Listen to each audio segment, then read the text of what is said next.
হাই friends, এই জেতুকাৰ পেষ্টটো দেখি ভাবিছে চাগে মই হাতত লগাবলৈ ওলাইছোঁ, কিন্তু হাতত লগাবলৈ ওলোৱা নাই, মই আচলতে চুলিতহে লগাবলৈ ওলাইছোঁ।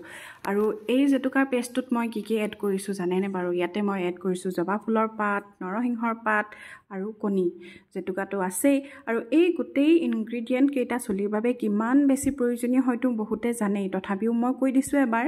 জেতুকাৰ পাতৰ ৰসে আমাৰ চুলিখিনি মজবুত হোৱাত সহায় কৰে, চুলি গজাত সহায় কৰে, আৰু চুলিখিনি খুব ধুনীয়া মিহি চিল্কি হোৱাত সহায় কৰে। জবা ফুলৰ পাতেও ঠিক তেনেকৈ আমাৰ চুলিখিনি খুব ধুনীয়াকৈ চিল্কি হোৱাত সহায় কৰে, চুলিখিনি নেচাৰেল হেয়াৰ কণ্ডিশ্যনিং হৈ থকাত সহায় কৰে, ইত্যাদি ইত্যাদি।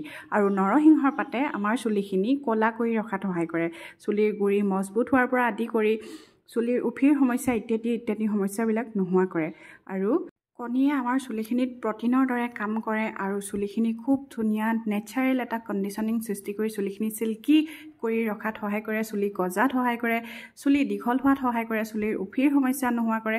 গতিকে আপোনালোকে এই হেয়াৰ পেকটো এবাৰ চুলিত লগাই চাবচোন, যিহেতু একেবাৰেই নেচাৰেল হয়। বহুতৰে চুলি সৰি থাকে, চুলি সৰা চুলিখিনিক আমি একো কৰিব নোৱাৰোঁ, কিন্তু চুলি গজাই পেলাই চুলিখিনি দীঘল কৰিবৰ কাৰণে এই হেয়াৰ পেকটো খুবেই বেছি প্ৰয়োজনীয় আমাৰ চুলিৰ কাৰণে। যদি ভাল লাগিছে তেনেহ'লে প্লিজ লাইক কৰিব আৰু বহুত বন্ধু বান্ধৱীৰ সৈতে ভিডিঅ'টো শ্বেয়াৰ কৰি দিব। আৰু এয়া মোৰ নেচাৰেল হেয়াৰ পেকটো ৰেডিয়ে হৈ গৈছে। আপোনালোকৰ লগত কথা পাতি ভালদৰে মিক্স কৰি দিব, তাৰপিছতে চুলিত ধুনীয়াকৈ লগাই ৰাখিব।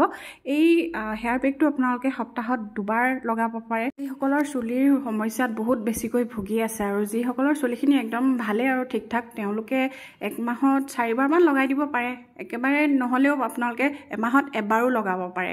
মানে এবাৰ লগাবই লাগে এনেকুৱা এটা হেয়াৰ পেক, যাতে চুলিখিনি ধুনীয়া হৈ থাকে। গৰম দিন আহি আছে, গতিকে ঘামৰ কাৰণে যাতে চুলি নহৰে, এতিয়াৰ পৰা এনেকৈ প্ৰটেক্ট কৰিব লাগিব। ভাল লাগিলে ফ'ল' কৰিব।